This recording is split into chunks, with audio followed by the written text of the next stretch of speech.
está ya avanzado porque la vejiga no le sirve o porque la próstata está tan grande que no lo deja orinar. Como les decía, presiones intravesicales altas que se transmiten hacia el tracto urinario superior y que eso por lo tanto lleva a hidronefrosis y a falla renal obstructiva. ¿Listo? Infecciones urinarias recurrentes y los residuos postmiccionales elevados llevan a una cosa que es también bastante común, que es la cistolitiasis, es la formación de cálculos dentro de la vejiga. Y pues obviamente incontinencias urinarias por rebosamiento. Bueno, al igual que el cáncer de próstata, la hiperplasia prostática, digamos que su prevalencia aumenta significativamente con la edad.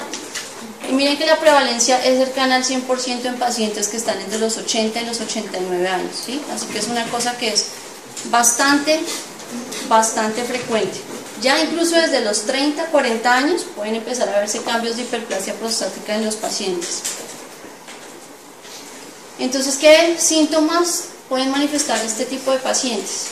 Se han descrito síntomas del tracto urinario inferior, que básicamente se dividen como en síntomas que son obstructivos y síntomas irritativos.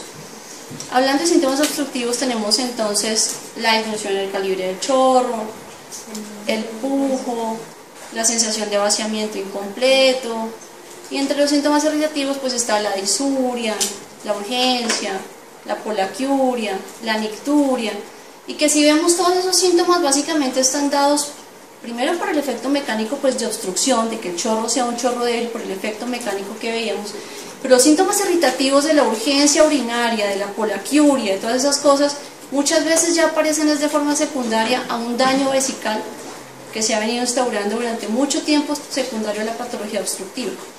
Entonces es importante ver también en los pacientes qué comorbilidades tienen. Es importante identificar enfermedades neurológicas en los pacientes, porque digamos que eso puede condicionar la aparición de vejigas neurogénicas. Digamos que en esos pacientes hay que ser un poco más exhaustivos en las evaluaciones iniciales o prequirúrgicas. Digamos que para ser un poco más objetiva la evaluación de estos síntomas tanto obstructivos como irritativos, se han descrito varios cuestionarios. Entonces, dentro de los cuestionarios que se han descrito están los de la Asociación Americana, pero el que más utilizamos nosotros es el IPSS, ¿sí? Estas son una serie de preguntas que básicamente hablan sobre los síntomas obstructivos y irritativos, y se le pregunta al paciente durante los últimos 30 días cómo se ha sentido. Entonces, estos síntomas obstructivos que estamos evaluando, pues sí, pueden hablar de hiperplasia prostática, pero digamos que también pueden hablar de otras cosas. Entonces, pacientes con síntomas obstructivos bajos, ¿sí?, no necesariamente equivale a hiperplasia prostática benigna. En esos pacientes, de ahí la importancia de la enfermedad del paciente, la enfermedad actual, los antecedentes, porque es que los síntomas obstructivos pueden ser por hiperplasia, pero pueden ser por hiperactividad del detrusor, pueden ser por una estrechez uretral, puede ser por disfunción urogénica de la vejiga, pueden ser por muchas causas que básicamente son las que están mencionadas acá. Bueno, este es el IPSS, ¿listo? Entonces, como les decía, evalúen al paciente durante los últimos 30 días la presencia y digamos la frecuencia de los síntomas. Son 8 preguntas que básicamente evalúan la vacilación, la polaquiuria, la intermitencia, ¿sí?, que es que el chorro se corte,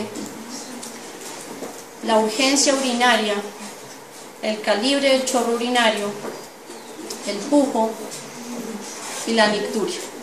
Este IPSS, a diferencia del cuestionario de la Asociación Americana, tiene una última pregunta que hace como referencia a la calidad de vida que tiene el paciente con su chorro, que es como la diferencia con el otro cuestionario. Y uno puntúa cada síntoma de 1 a 6. Un paciente que tiene 0, pues es un paciente que es asintomático. Síntomas leves se constituyen con una puntuación de 1 a 7, síntomas moderados de 8 a 19 puntos y síntomas severos de 20 a 35 puntos. O sea, es realmente una escala sencilla que en el día a día de los urólogos, pues, digamos que es como la pregunta constante en cada motivo de consulta y en cada consulta. Al examen físico, pues es importante siempre no solo preguntarle al paciente, es frecuente ver que llegan los pacientes con síntomas obstructivos y uno los examina y están en retención urinaria. y llevan con un globo vesical muchísimo tiempo y nadie se ha encargado de examinarles el abdomen y darse cuenta que ese paciente tiene una retención urinaria crónica y que es un paciente que viene orinando por rebosamiento y se ve, es de forma frecuente. Los genitales externos es importante ver si hay o no secreción uretral, es importante ver el meato, ver si está estrecho, si está amplio, si hay fimosis, o si hay alguna otra causa evidente que esté haciendo que esos síntomas obstructivos se presenten. Y pues definitivamente el tacto rectal es importante, primero para evaluar el volumen prostático y segundo para evaluar la consistencia prostática. En cuanto al volumen prostático, ustedes pueden encontrar diferentes clasificaciones. Hay algunas clasificaciones que van del grado 1 al grado 4 y hay otras que van del grado 1 al grado 3, que es el que más utilizamos. Generalmente las próstatas que nosotros decimos que son grado 1 son próstatas que van hasta 30 gramos. Las próstatas que tienen una hiperplasia grado 2 son próstatas que están entre los 30 y los 60 gramos. Y las próstatas que son grado 3 son próstatas que generalmente tienen más de 60 gramos. La evaluación inicial de un paciente con hiperplasia prostática, aparte de todo esto, debe incluir unos paraclínicos básicos, ¿sí?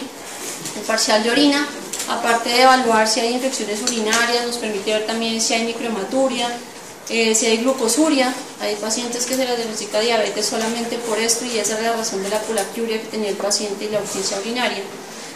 El antígeno prostático, como lo vamos a ver más adelante, debe solicitarse solamente a esos pacientes en los que nosotros vamos a cambiar la conducta si el antígeno prostático sale anormal. ¿Esto qué quiere decir?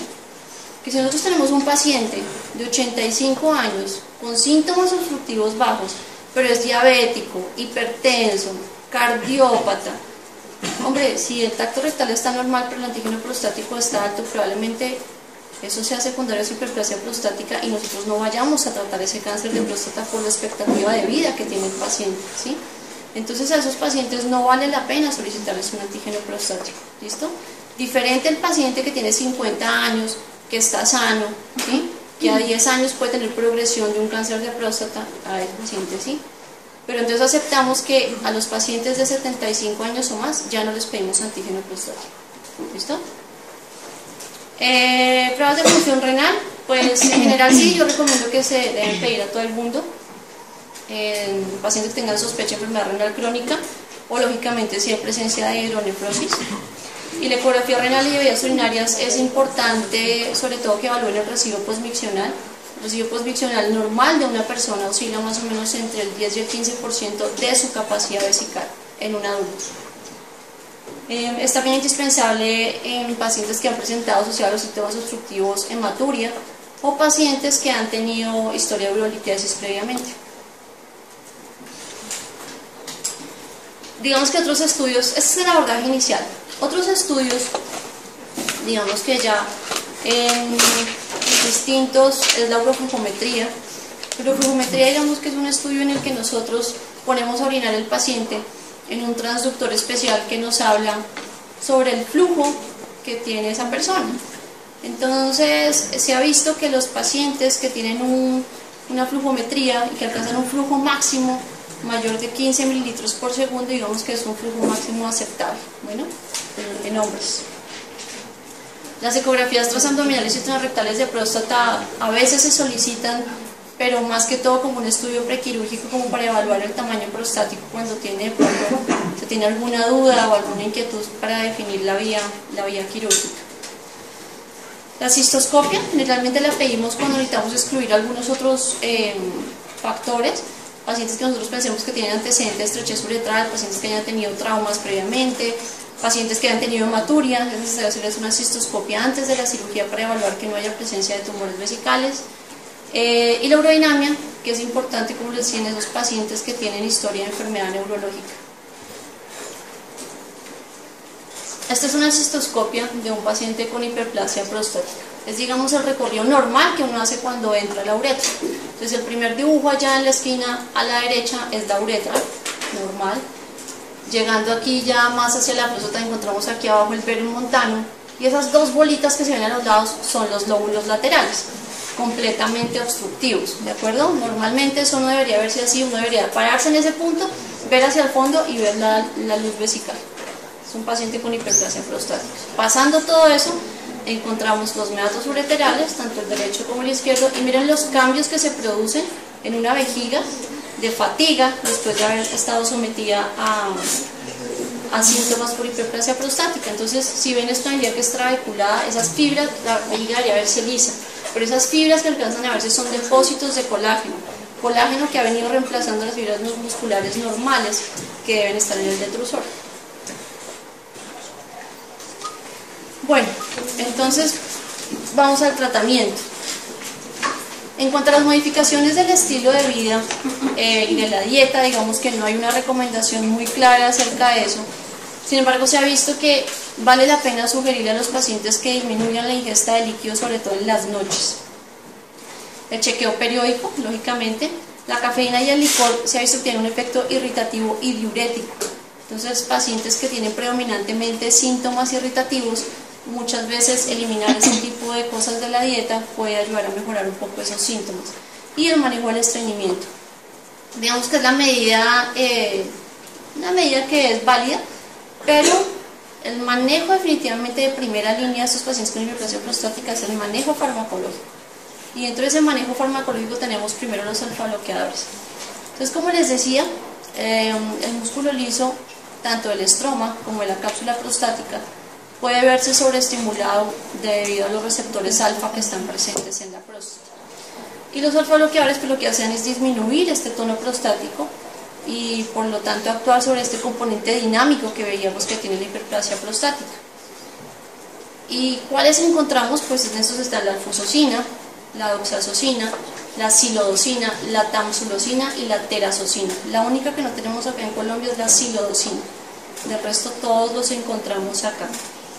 No se ha visto que haya una mayor efectividad entre utilizar, digamos, alfuzoxina o terazosina. Realmente los efectos secundarios son los que manejan un poco, pero digamos que en cuanto a efectividad todos son relativamente lo mismo.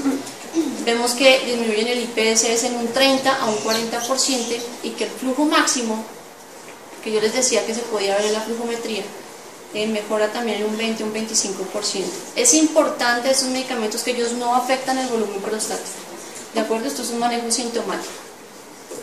Tienen mayor eficacia en las próstatas que son pequeñas, menos de 40 centímetros cúbicos o de 40 gramos, y está indicado en síntomas moderados a severos.